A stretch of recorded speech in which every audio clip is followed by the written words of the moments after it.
Has anyone noticed that Skyrim's Dark Brotherhood questline makes no effing sense? What's up guys, it's Thorn here and welcome to another lore and discussion video. There is a fan theory created by a YouTuber named Camelworks that actually patches up quite a few of the plot holes that I will talk about.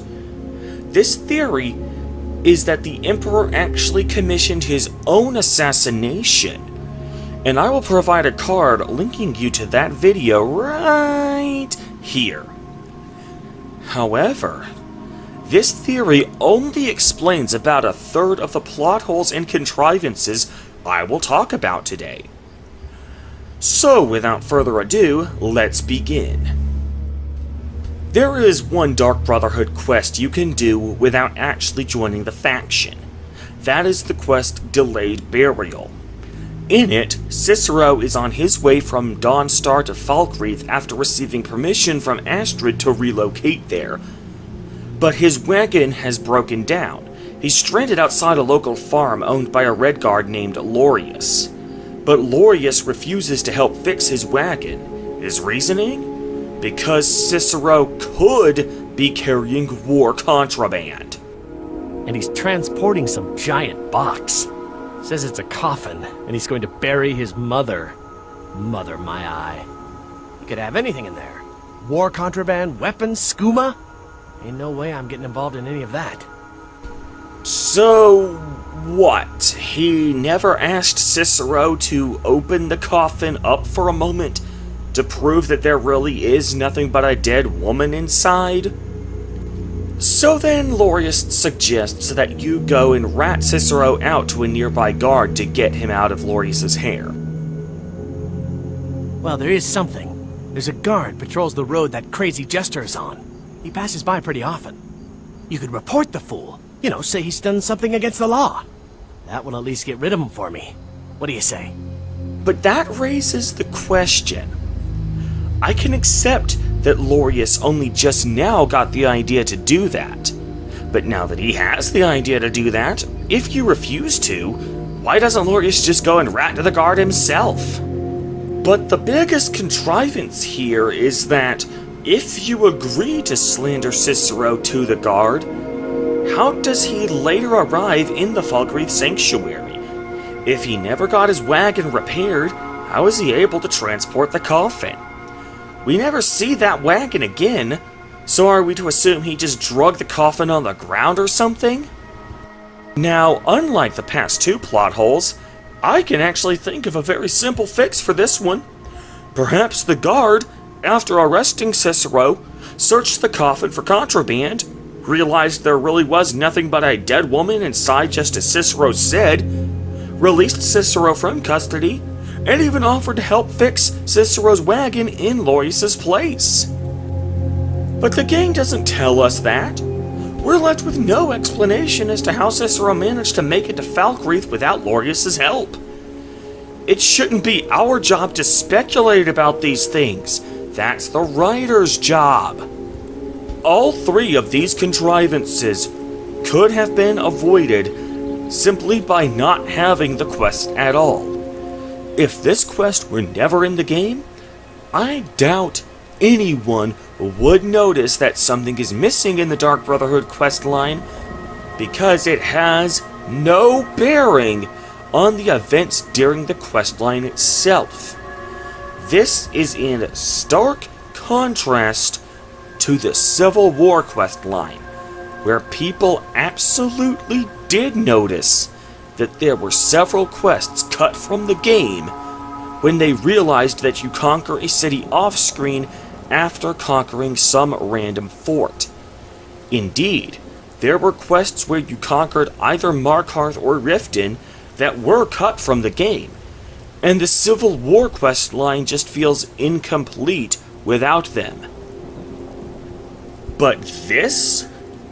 Bethesda could very easily have removed this quest from the game entirely, and nobody would have realized anything was missing. Aside from Cicero's first conversation with you after reaching Falkreath, the Delayed Burial quest is never even mentioned again, let alone plays a role in the quest line. And while we're on the topic, how come, no matter which ending to the quest you take, Cicero never goes anywhere? You can come back a year later, and Cicero will still be standing there, either excited about having his wheel fixed, or protesting his arrest. Now granted, I understand that you can't just have him disappear, since that would raise further questions as to where he's been when he's nowhere to be found until the spot where the script says he's supposed to arrive in the Falkreath Sanctuary. But then again, that just goes to show that this quest is a lose-lose situation.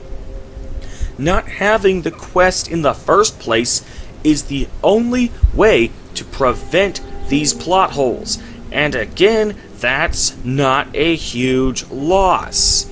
The fact that you can do the entire Dark Brotherhood quest line without doing this quest just shows that this quest is not essential to the story you were telling.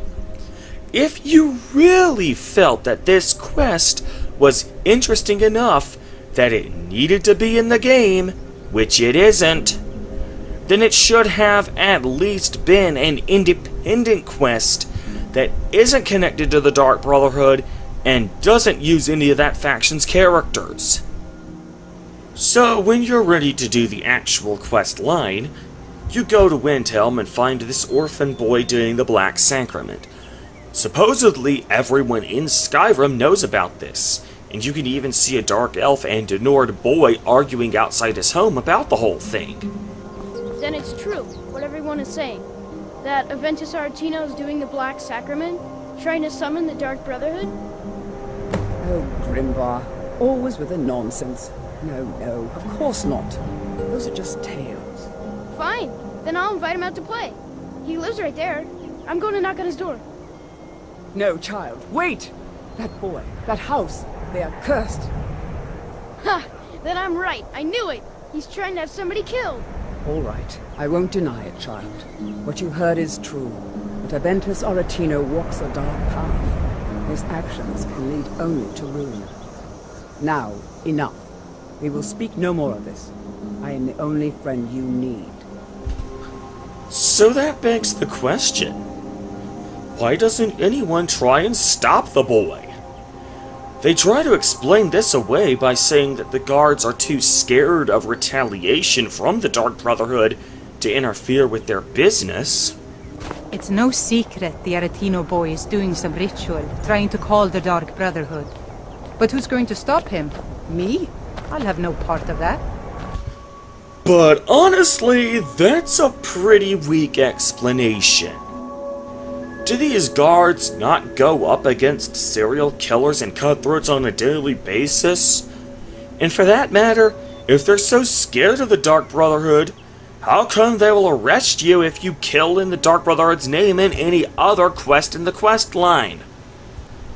So you go and pay Grelod a visit, only to find out that she's so abusive that, when you first played this game, your mouth was probably hanging open in shock. Don't deny it. Those who shirk their duties will get an extra beating. Do I make myself clear? Yes, Grelod. And one more thing. I will hear no more talk of adoptions. None of you riffraff is getting adopted, ever. Nobody needs you. Nobody wants you. That, my darlings, is why you're here.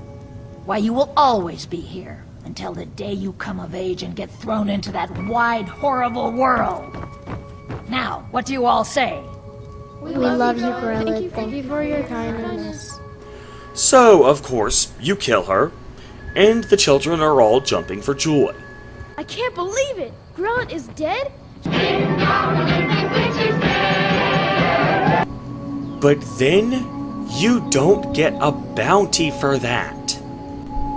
What? Remember that this is because Grelod belongs to a specific faction that allows you to kill her without getting a bounty. So this is very much intentional on Bethesda's part. This is not a glitch or oversight. Granted, the kids aren't going to say anything to the guards, but Constance sure comes off like she is. She's clearly freaked out by what she just saw. Mercy! Enough! Do the guards ignore the bounty because they felt she deserved it? Well, that can't be it either, since the guards have a dialogue option at this point where they speculate that the kids at the orphanage are traumatized by her death. Been a murder over in Riften. Some old lady who runs an orphanage. Those poor children must be heartbroken. So clearly the guards don't realize just how abusive she is. So what's the deal with you not getting a bounty for killing her in broad daylight?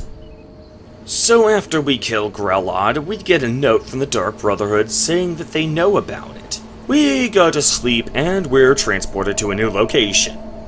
Now, the Dark Brotherhood has historically waited for their new recruits to sleep in order to make contact with them, so that's still consistent with the lore. However, as we will soon learn, the Dark Brotherhood has lost most of its supernatural powers because the Night Mother hasn't selected a listener in the past 12 years. Oh, we'll get to that. So I would like to ask, how did the Dark Brotherhood whisk you away to this remote location without waking you up if they lack the magical power of teleportation to bring you there? Festus Krex is the only wizard in Skyrim's Dark Brotherhood, but it's Astrid who teleports you there, and we never see Astrid perform even the most basic of spells, let alone teleporting someone in their sleep. Besides, later in the questline, when Astrid tasks you with eavesdropping and says that sticking to the shadows would do no good, that line suggests that she doesn't even understand the concept of an invisibility spell.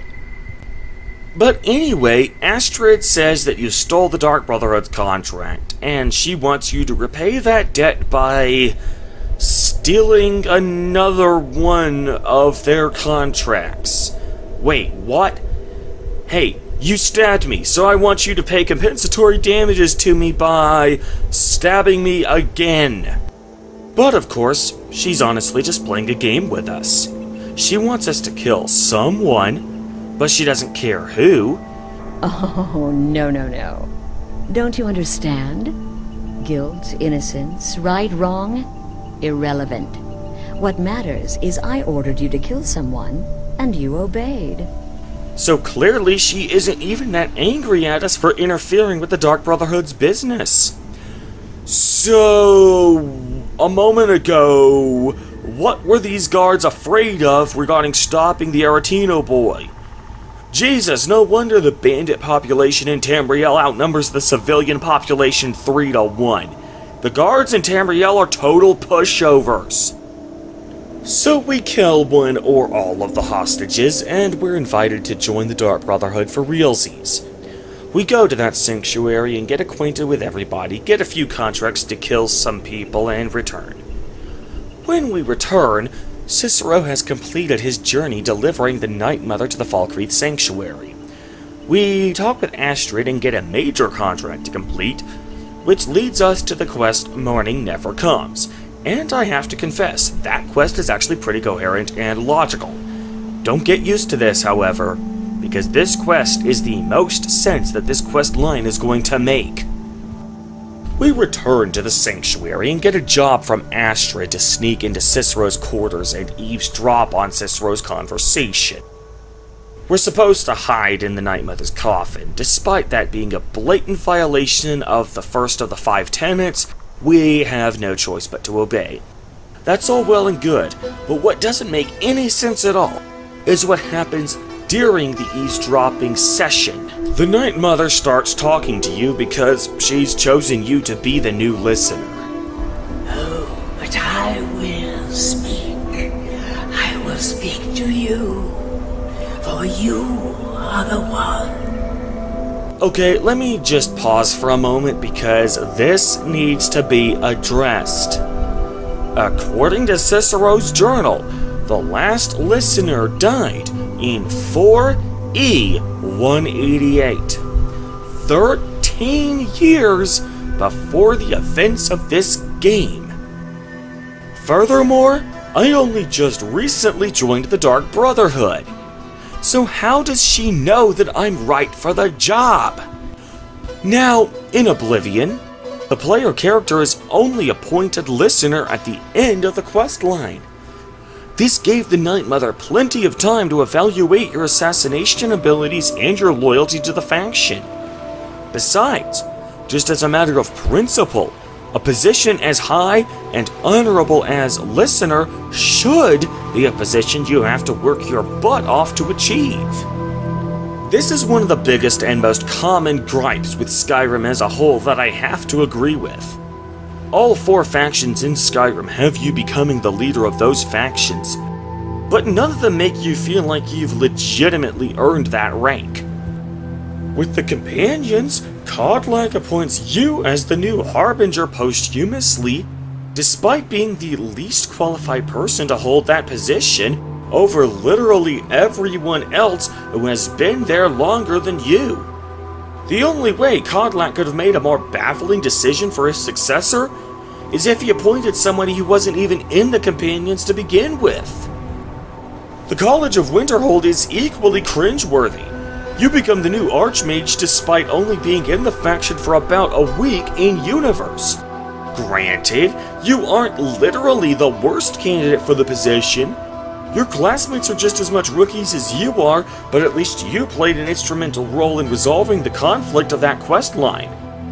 But what makes this 1,000 times more cringeworthy is that you were appointed the Archmage by the Psijic Order, who shouldn't even have the right to appoint an Archmage to the College of Winterhold on the college's behalf in the first place. I mean, can you imagine if I walked into some restaurant I didn't own, talked to the manager there and said, you're fired. Hey Jeremy, you're gonna be the new manager here. But this just takes the cake. With Skyrim's Dark Brotherhood quest, you don't even complete the quest line before you become listener. You perform a maximum of 4 contracts, possibly only 2 if you only do one of Neosir's contracts before returning. And you break one of the 5 tenets by dishonoring the Night Mother, and poof, you're the new listener. Besides, the Night Mother waited 13 years to appoint you. At least the Companions, College of Winterhold, and Thieves Guild at least appoint a new leader as soon after their old one dies as possible, as soon as the immediate conflict is resolved. Remember that although you are required to play as an adult in these games, you can roleplay as someone as young as 18, which means that you could have been as young as 5 years old when the last listener died. As much as 2/3 of your life went by with the Dark Brotherhood having no listener. What sense does that make?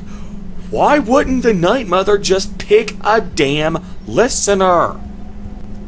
The only explanation that I would buy is that the Night Mother has the ability to see into the future, so she knows you will eventually join the Dark Brotherhood, so there is no need for her to choose a new listener right away. But that honestly raises more questions than it answers. Namely, if she is all-seeing, why doesn't she warn you about half the other things in this quest line that were a little forewarning from a psychic would certainly come in handy?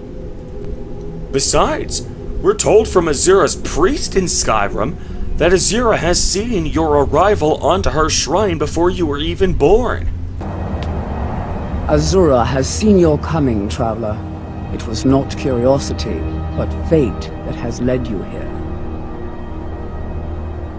Azura has given me the gift of foresight. I had a vision of you walking up the steps to this altar long before you were born. And yet you still have the option to betray Azura and taint her star for your own necromantic purposes. So clearly, even when a supernatural being has the ability to see into the future, it isn't infallible.